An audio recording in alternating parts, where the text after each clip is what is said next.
O Trias da Democracia de hoje debate a questão ambiental no capitalismo predatório. Os nossos convidados são Maria das Graças Silva, professora do Departamento e do Programa de Pós-Graduação em Serviço Social da Universidade Federal de Pernambuco, e Nau Pescador, presidente da Associação de Pescadores e Pescadoras do Cabo de Santo Agostinho. Graça, o ano de 2019 no Brasil foi marcado por uma série de crimes ambientais. A queimada na floresta amazônica, no Pantanal Mato-Grossense e, mais recentemente, o derramamento de óleo no litoral brasileiro. Qual o nexo existente entre esses três crimes aqui citados?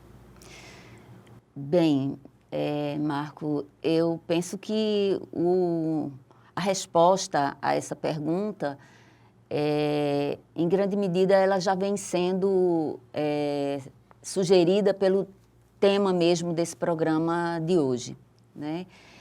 Pensar que nexos, que relações existem entre crimes, entre catástrofes, entre tamanhas, vamos dizer assim, desastres e tantos outros episódios ambientais que vêm nos acometendo nos últimos tempos, tem a ver com uma necessidade fundamental da gente compreender que ordem social que nos rege. Quer dizer, significa a gente pensar que a forma como a gente se organiza socialmente para produzir o que a gente precisa para sobreviver está assentada numa perspectiva fundamental, num objetivo fundamental que é produzir o lucro. Ou seja, a gente não produz roupa porque precisa de roupa para se abrigar, para se vestir. A gente não produz sapato porque precisa calçar. A gente produz tudo isso, mas com o objetivo fundamental de fazer aumentar o lucro, fazer crescer a riqueza social a partir da riqueza de poucos. E é essa lógica que preside o descuido com o meio ambiente, é essa lógica que preside o descuido e a exploração dos recursos naturais, é essa lógica que preside a exploração da força de trabalho, e é ela que, em último caso, nos leva a reproduzir rotineira e cotidianamente uma forma de ser e de existir que desconsidera as possibilidades de crescimento, de expansão do ser humano e considera tão somente os seus valores a partir do fato de ter, de possuir, do quanto de mercadorias cada um de nós consegue obter no mercado.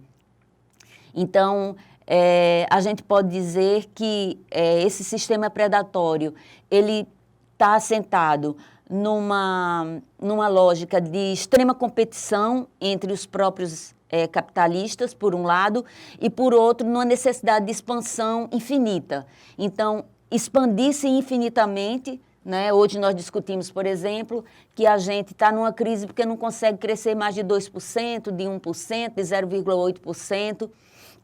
Então, crescer é da natureza mesma do capitalismo. E, para crescer infinitamente, o capitalismo se depara com um planeta que oferece condições finitas, né? Então, a gente observa hoje já... Ou seja, a lógica é de um crescimento infinito, só que num planeta que é finito. Hoje a gente já sabe, os avanços da ciência nos provam que a gente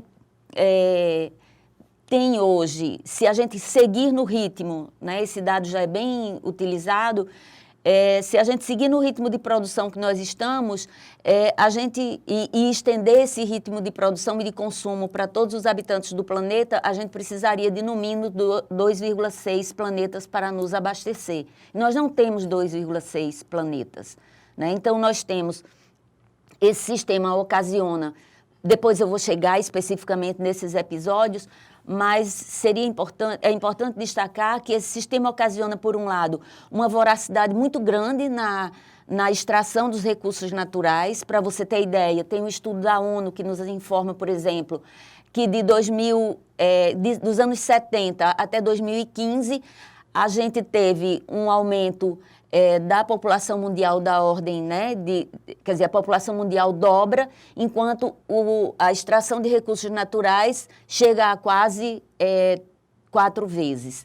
Então, isso significa que, por exemplo, em 1970, de 1970 para cá, a gente vem expandindo cada vez mais o consumo e expandindo cada vez mais o volume de recursos naturais extraídos do planeta, né? E, de outro lado, aumentando também a poluição, né? Então, se a gente pega, por exemplo, os dados relativos à questão do lixo, né? O lixo vem crescendo, também o lixo vem crescendo numa projeção tal que se imagina que nos anos de 2050 a gente vai ter a produção de lixo crescendo 3 vezes mais do que o aumento da população mundial. Então, quer dizer, nós estamos diante de um sistema voraz, destruidor, predatório e que leva necessariamente ao esgotamento das fontes de vida, sejam elas em quaisquer ecossistemas planetários, né? Estejam elas situadas em quaisquer deles. Inal, como é que esse sistema, que é visceralmente predatório, afeta a vida daquelas comunidades de trabalhadores e trabalhadoras como a dos pescadores? É um prejuízo incalculável para as comunidades tradicionais quando se tem um impacto ambiental, seja de natureza catastrófica ou como um crime ambiental, né? As comunidades tradicionais veem esse derramamento de óleo como um crime ambiental. Já tem mapeamento feito via satélite, que prova que o navio ele vinha trafegando com o transponder ligado e quando ele percebe o derramamento, desliga e retorna para um outro continente. Então, no momento que se tem um problema e a pessoa esconde esse problema, se torna em um crime ambiental. E que uma proporção de prejuízos gigantescos para as comunidades tradicionais. Um exemplo vivido hoje é que desde 2 meses atrás até agora, a comunidade tradicional não consegue vender o seu produto, seja o marisco, seja o sururu, seja o siri, seja o caranguejo, seja a ostra, seja o peixe, né? Tem mulheres em situações críticas, sem alimentação para si próprio, para seus filhos, porque não conseguem vender seu produto, né? O Estado, por si só, tomou conhecimento dessa situação, fizemos várias audiências públicas na Alep, em caráter de emergência, para tentar amenizar essa problemática e que até agora não foi feito nada para ajudar essas comunidades tradicionais que estão sofrendo através desse petróleo. Mas uma coisa que me chama a atenção é que o petróleo em si, para quem estuda, ele traz prejuízo em si às pessoas, tá? Não tem prova concreta de que tipo de prejuízo pode trazer a água do mar, aos peixes, à lagosta, ao marisco. Digo isso como mergulhador desde meus 14 anos de idade, porque o próprio mar ele tem um poder de depuração incrível quando se tem uma catástrofe ambientais, uma poluição de uma imensidade tão grande, mas também que é retirada em ligeiro tempo. Quando esse petróleo chegou na praia, a quantidade de pessoas que foram lá, mesmo sem saber do risco, e foram lá colocar a mão na massa, que retiraram em ligeiro tempo, então não teriam tempo suficiente de uma tão grande contaminação. Foi dado o alarme em público, né? Em todas as audiências eu falei, olha, vai ter uma análise da água, não vai acusar nada, porque o mar tem esse poder de depuração. Nós temos 4 marés dentro de 24 horas. E interessante que cada uma maré é uma salina diferente que ela tem em si próprio, de depuração. Então o mar tem esse sistema que, para nós que somos pescadores, mergulhadores, é enriquecido de uma forma extraordinária, né, que a ciência deveria mais mergulhar nesse sentido de conhecer melhor o mar. Um outro aspecto eu levo para o mar para pescar 5 tipos de isca.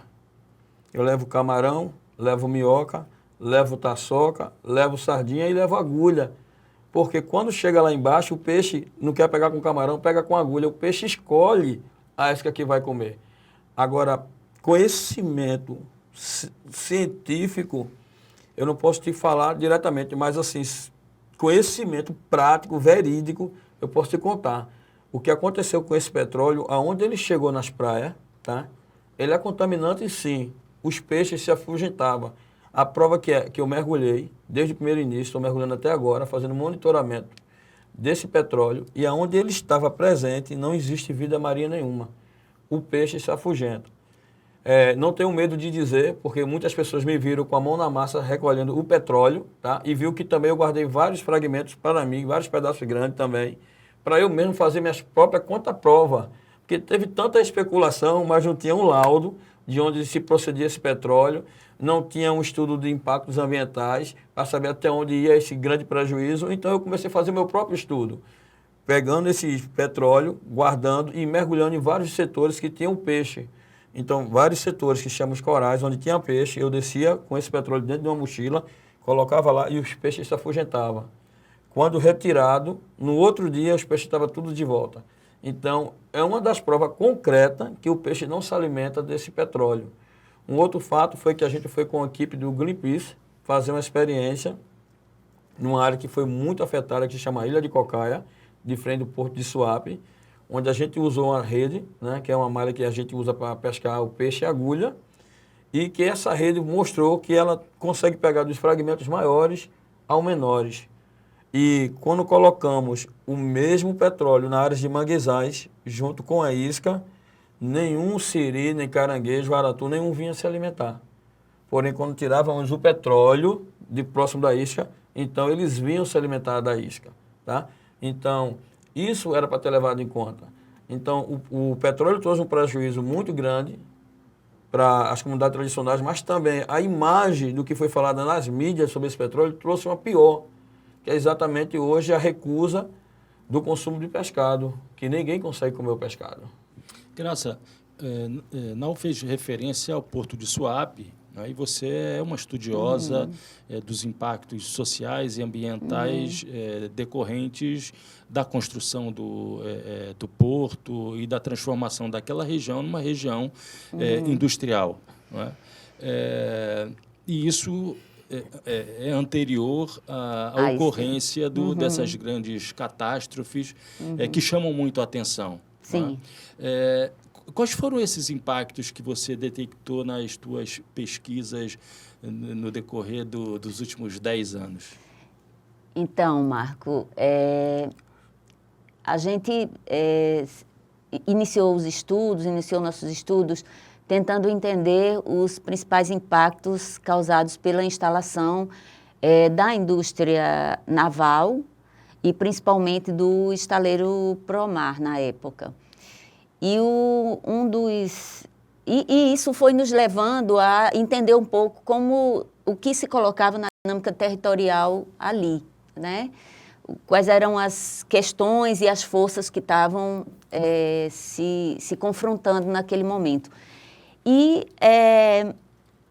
a gente se depara com uma situação que é a empresa Suape, como uma empresa constituída pelo governo do Estado, né? Portanto, uma empresa de natureza pública, para administrar o território, o faz mediante uma ação profundamente ostensiva em relação às comunidades que historicamente habitam e habitaram aqueles engenhos. Eram 25 engenhos, né? Nau também é um grande conhecedor da região de Suape, né? do território estratégico, inclusive, pode complementar, mas são 25 engenhos em que a empresa Suape constituiu, em maior ou menor proporção, uma relação com esse território e com essas comunidades de profunda hostilidade. Hostilidade que a gente passa a estudar, compreendendo e entendendo como verdadeiros processos de expropriação. Entenda-se, a tomada das terras, né? A concessão de pretensas indenizações que, na realidade, não indenizam absolutamente nada. Aquilo dali eram terras oriundas, em grande medida, de engenhos, algumas delas que foram objeto de reforma agrária ainda durante o primeiro governo Arraes. E, na realidade, o que vem se desdobrando como parte disso é proibição de que as famílias possam plantar, muitas vezes, derrubada de plantios, derrubadas de pequenos acréscimos de casas. A família cresce, se desdobra, vai construir um puxado para morarem algumas pessoas, e isso vai assumindo proporções imensas. O caso mais emblemático foi o caso da ilha de Tatuoca, né, que teve toda a população retirada de lá, uma população que vivia basicamente da coleta de frutas, do plantio de pequenas colheitas, né, como macaxeira, como milho, e que foi deslocada essa população. Eram originalmente 162 famílias, foram deslocadas para um conjunto habitacional do Minha Casa Minha Vida no município do Cabo, porque a ilha ficava em Ipojuca, no município do Cabo, casas amontoadas com 48 metros quadrados, né, em que essas pessoas tiveram não só a sua residência alterada, mas também todo o seu modo de vida, porque elas não podiam mais plantar, não podiam mais viver da colheita. A pesca se tornou cada vez mais escassa, principalmente no momento em que fizeram a dragagem do canal, né, de Tatuoca ali, do canal que repassa, que circunda a ilha, e todas as matérias orgânicas que foram coletadas ali foram jogadas imediatamente no mar, que causou um profundo desequilíbrio, né, no ecossistema. Então, eu visitei lá na época, os pescadores e pescadoras, as marisqueiras não conseguiam nem sequer ir à praia, né, profundamente fétida, né, da quantidade de matéria orgânica que estava sendo depositada ali. Ou seja, e isso tudo que você isso... está relatando não foi amplificado pelos grandes meios de comunicação. Né? Na verdade, quando se fala dos impactos da construção do Porto Suape, se refere à infestação de tubarões na orla de Boa Viagem, que teria afetado, de alguma maneira, o turismo na região. Você vive, né, a realidade do Porto de Suape e os impactos sobre as comunidades tradicionais. Houve algum tipo de negociação, houve algum tipo de consulta? A construção de Suape, do Porto de Suape, foi, de alguma maneira, democrática? Bom, democrática não foi porque não houve audiências públicas, né, avisando as comunidades pesqueiras e as comunidades tradicionais, porque tinha comunidade de agricultores e quilombola, que haveria uma grande desapropriação de uma forma tão brusca e violenta, na verdade, né? Porque as desapropriações não tinham o direito de você escolher, eu quero ficar. Ou saía. Se não saísse de uma forma que seria indenizado por um valor que não significava, naquela época, de você comprar um outro lugar, de você viver em paz com a sua família, ou sairia de uma forma judicial através de reintegração de posse, não é?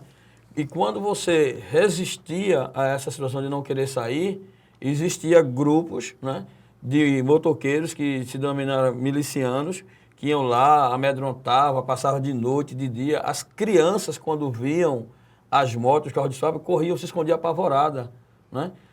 Prova que o fato foi tão grande que teve mulheres que se enforcou. Teve um rapaz que faltava 3 dias para fazer 18 anos, que quando viu sua casa sendo destruída, infartou e veio a óbito. Então, é uma tragédia socioambiental e física de uma forma tremenda. Hoje, eu coordeno a Associação de Pescadores, né? É muito doloroso para a minha pessoa ver que aqueles pescadores que viviam da atividade da pesca, que eles tinham alimento para dar quem passava necessidade, e hoje eles vivem de doação, é triste, é uma realidade muito triste. Alguns moram fora do distrito, né? Hoje não moram mais no sítio, moram em conjunto habitacional, feito Graça falou, e vivem padecendo fome. Se você for num habitacional Nova Tatuoca, próximo à Praia de Suape, lá eles estão sujos nas SPC Serasa porque não conseguem pagar a conta de luz, não conseguem pagar a conta de água. A cultura da pesca, depois de tanto dano psicológico, se afastou de uma forma tremenda. Tem pescadores jovens, que não sentem mais prazer de pescar porque não acredita que foi retirado dali, que está no conjunto habitacional. A frente de uma casa é o fundo da outra. Quer dizer, mudou totalmente o modo de vida do pescador e da pescadora, né? Fui fazer uma visita a semana passada na Vila Claudete, no Cabo, onde tem várias famílias de pescadores que foram para lá agora recentemente. É uma situação muito trágica, muito trágica. Uma cidade bastante conhecida pela sua violência e agora mais de 2.600 famílias dentro de um município, onde o próprio município não consegue dar conta do que já tem, né? Não tem uma praça, não é arborizado, os pescadores não têm assistência alimentar de forma nenhuma e estão passando necessidade. E eu tenho um grande medo que alguns passem a mudar a sua conduta, ir para o tráfico, ir para a prostituição, porque isso aconteceu no início da desapropriação, não é? E houve perda, assim, de vida. Então, é uma complexidade muito grande do impacto socioambiental e a vida das pessoas provocada pelo Estado, que não se vê esforço para que isso seja mudado, essa situação, né? Não quero ser aqui leviano, Graça. Existe uma nova administração de Suape, tá? Que o pessoal é um pessoal ambientalista que está hoje, foi colocado lá para fazer trabalho com as comunidades tradicionais, já entraram em contato conosco, disposto a fazer alguns trabalhos que venham beneficiar. Nós exigimos, sim, algumas propostas que fossem feitas por ele, para a gente poder dar veracidade. Prova tão grande que mesmo a nova administração, sendo mais cautelosa em querer fazer o bem, podemos dizer assim, a gente impôs que, para acreditarmos nele, teria que ele fazer duas coisas nós pedimos. Que fosse aberto o Rio Tatuoca, que esse rio tem trazido danos ambientais imensuráveis à comunidade que ainda sobrevive da pesca, porque foi fechado o rio, tá? Então, a água do mar não tem acesso a lavar os manguezais e teve uma grande perca de manguezais, de produção de peixe, de todas as espécies. E um outro lado do rio que se chama próximo ao Cabeço de Negro também, que foi fechado. Então, exigimos que, para acreditar neles, esses dois rios fossem abertos. Em grandes reuniões com eles, identificamos que o principal rio que está fechado tem uma licença ambiental dada pelo CPRH até 2020, que é exatamente uma ponte provisória que não era nem para instalar mais, né? E tem uma outra, perto do Cabeça de Negro, que eles falaram que ia reabrir. A semana passada eu estive lá para conferir. Eles passaram uma maquinazinha com a pá mecânica e retiraram alguma coisa que deu uma vazão de água. Não é o suficiente e nem aquilo vai resolver, tá? Mas enquanto não tiver essa contrapartida de Suape, eu, como presidente da Associação de Pescadores, não entramos em acordo de outra forma sem essa contrapartida. Graça, Nau falando, me lembrou a ideia de que isso se trata, na verdade, de uma estratégia de redução de danos depois de um dano gigantesco imposto a essas populações. Sim. Só que, e aqui eu gostaria de lembrar os episódios de Mariana e de Brumadinho, que são diretamente vinculados a uma grande empresa brasileira, né? Sim.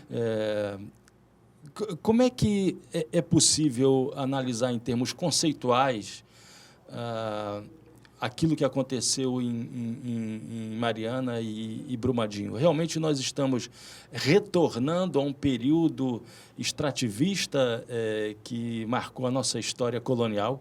Sim. Veja, há uma grande discussão entre intelectuais, entre os teóricos, acerca de se nós estamos diante de um processo de reprimarização da economia, portanto, de desindustrialização, se estamos diante de um processo de reversão colonial, né? Na realidade, é muito perceptível que o que vem acontecendo em relação ao Brasil, como no conjunto da América Latina, e eu acho importante a gente registrar isso, é a existência de uma pressão cada vez maior, né, para exatamente para que a inserção brasileira e continental se dê na divisão internacional do trabalho cada vez mais pela via pela via colonial, vamos dizer assim, né? De aprofundamento da sua condição, tanto do país quanto do continente, de permanente fornecedor de matérias-primas e de recursos naturais. Eu tive acesso recentemente a um documento do Serviço Geológico dos Estados Unidos, de 2007, esse documento, que afirma muito claramente que reconhece, em primeiro lugar, que o aumento do consumo e da produção desenfreada de mercadorias tem levado a uma pressão muito grande sobre os recursos naturais planetários, e que esse processo coloca em questão a possibilidade da nação americana atender às condições de vida da sua população, às necessidades do seu desenvolvimento econômico e da sua segurança nacional. Para isso, explicita muito claramente a necessidade de intensificar as disputas em torno dos recursos, as disputas e o controle sobre os recursos globais, né, os recursos naturais globais. Afirma ainda esse documento, por fim, que para isso há que se desenvolver estratégias econômicas, políticas, científicas e militares. Então, eu quero, com isso, dizer o seguinte, que parte do que vem acontecendo, né, com manifestações as mais diversas, desde a intensificação da extração de recursos naturais de maneira irresponsável, predatória, a exemplo, promovendo crimes ambientais de larga envergadura, de larga magnitude, como foi o caso de Mariana, né, e Brumadinho, crimes ambientais como o que nós estamos observando ainda hoje em relação à extensão das queimadas na Amazônia. As queimadas na Amazônia aumentaram no último ano 30%, 29,5%. Né? Isso medido pelo INPE, em relação de agosto de 2018 a julho de 2019, em comparação ao mesmo período do ano anterior. A média dos últimos 20 anos estava na ordem dos 10%, 11% ao ano. Né? Isso sinaliza para nós que há um processo verdadeiramente consciente e deliberado de busca, né, de saque, de roubo, de expropriação. Se a gente pega o caso, por exemplo, da Bolívia, a Bolívia acabou de sofrer um golpe militar, apesar de que a grande imprensa fala de uma renúncia do Evo Morales, né? A Bolívia detém hoje, segundo o governo, 70% das reservas mundiais de lítio. Lítio é nada mais, nada menos do que a grande matéria-prima que vai alimentar as baterias, né, dos carros elétricos, né? Carros elétricos que é a menina dos olhos da indústria automobilística mundial. Não só o lítio, né, mas e tantos outros. O estânio, por exemplo, é um país riquíssimo. E estamos falando de um continente de 20 países, 600 milhões de habitantes, com inúmeros recursos naturais. Né? Então, na realidade, o Brasil segue uma rota de desindustrialização, né? Ou alguns não concordam com a desindustrialização, mas falam da mudança da mudança da natureza da indústria brasileira para uma indústria cada vez que incorpora menos tecnologia, né? Se aproxima mais do fornecimento dos produtos agropecuários, mas ao final, todos concordamos que há um processo em curso de aprofundamento da dependência brasileira e do continente latino-americano em relação aos países centrais. Né? E nesse momento em especial, a essa guerra instituída, aberta e declarada entre Estados Unidos e a China em torno desses recursos. Nau, como reagir em relação a essa situação? Existe uma falsa ideia, na verdade um estereótipo, de que aqueles que lutam em nome do meio ambiente são estratos de classe média, de uma juventude de classe média progressista. Né? Os trabalhadores e trabalhadoras lutam pela preservação do meio ambiente porque ali é o espaço do seu labor. Né? Existe algum tipo de rede organizacional que unifica a luta desses trabalhadores e trabalhadoras no Brasil e no continente sul-americano, latino-americano? Podemos ver claramente que hoje os jovens têm uma tendência muito maior, não é, de se preocupar com o meio ambiente. Eu tive o privilégio de dar alguns exemplos em escolas particulares que me convidaram para falar sobre os impactos socioambientais de Suape a esses alunos, né, como conta-prova do que Suape falava. E a gente percebe que hoje a maioria dos jovens tem uma grande preocupação, sim, com o meio ambiente, porque, por incrível que pareça, ele dá a entender que eles precisam do meio ambiente saudável para que eles cresçam e o futuro deles seja garantido. É duro um pescador dizer para quem é formado, não é? Eu falo em rede governamental e não governamental, que um exemplo, o mar. Nós sabemos que hoje o ar que nós respiramos, 80% é derivado do mar, do oxigênio que tem do mar, não é? É o mar o grande pulmão do... É o grande pulmão, né, do mundo. E vemos aí uma grande quantidade de, me desculpe a expressão, de pessoas de mau índole, não é? Que não se importa com o bem-estar das pessoas e começam a destruir os recursos naturais para tirar lucro, que é uma grande minoria, mas que faz um estrago imenso. E não só a ele mesmo, é como a humanidade.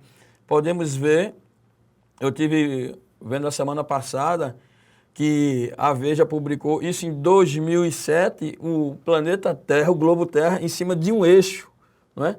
E estava escrito, nós estamos seguros por esse eixo. Se esse eixo quebra, todos nós desabamos. Então, estamos vivendo hoje, né, uma grande desmobilização de áreas preservadas, não é? Um exemplo, os mangues é uma área por lei preservada, que eles encontram brecha na lei, vai lá e destrói, depois fica o prejuízo. Um exemplo é o Atlântico Sul, né, o estaleiro Atlântico Sul, que em média, no mundo, o instalado dura 20 a 25 anos. Esse não passou 10 anos, com 9 anos fechou as portas. Mas o impacto de dano ambiental e social está aí para comunidades tradicionais. Está aí para o estado de Pernambuco, uma grande devastação em cima de uma área de proteção permanente que está lá abandonada. Que está lá o prejuízo, dos prejuízos de uma proporção tão imensa que podemos fazer. Lançamos um projeto pela Associação de Pescadores junto ao FONASC em 2015 para a Petrobras. Esse projeto seria um projeto de reflorestamento das áreas degradadas dentro do território de Suape. Não conseguimos resposta se vencemos ou não, mas até a problemática de que Suape tem uma grande parte da Petrobras da refinaria, que agora surgiu um grande vazamento que também trouxe um prejuízo através do petróleo, que está sendo esquecido, não é? Está sendo bem esquecido que o vazamento da refinaria está lá dentro do Manguezais, é uma área de pesca que foi totalmente destruída, está sendo aterrada para encobrir a prova desse crime, tá? Mas temos ido lá, posso trazer para vocês vídeos, fotos de como está hoje lá, tudo cheio de óleo ainda, não foi removido. Falaram que apenas eram 50 mil litros de óleo, que já faz meses que a gente não consegue tirar esses 50 mil litros de óleo. Vemos que a dimensão do dano ambiental é muito maior do que ele se fala e está sendo lá abafado. O CPRH deu uma multa de 700 e poucos mil reais para a refinaria, que vamos questionar isso na justiça, porque uma multa, um dano ambiental de tão grave, dano daquele jeito, você vai pegar multar uma refinaria por 700 mil reais, é nada. E também a Associação de Pescadores fez uma petição no Ministério Público Federal que esse dinheiro, tá, esse recurso da multa para a refinaria fosse revertido para as comunidades tradicionais, para que os pescadores e pescadoras trabalhassem no próprio reflorestamento daquelas áreas degradadas, para que viesse da possibilidade de os pescadores dizer assim, olha, foi destruído aqui, mas hoje, mais uma vez, estamos de pé, lutando para que a floresta e os manguezais sejam, mais uma vez, um remanescente para o futuro. Porque precisamos, em ligeiro tempo, uma área de preservação ambiental muito grande. Perdemos mais de 87% da produção pesqueira, depois do desmatamento de Suape em áreas de manguezais, e que até agora não vemos incentivo nenhum do governo de reflorestar aquelas áreas degradadas, porque são muitas áreas degradadas que estão lá sem uso. E uma das formas de seguridade para a produção pesqueira para o futuro é exatamente isso. Não, muito obrigado. O programa está chegando ao fim. Muito obrigado, Graça. E o Trilhas da Democracia volta na próxima semana, sempre às terças, às 9h30 da noite, com reapresentação aos domingos, às 7 horas da noite. Até lá.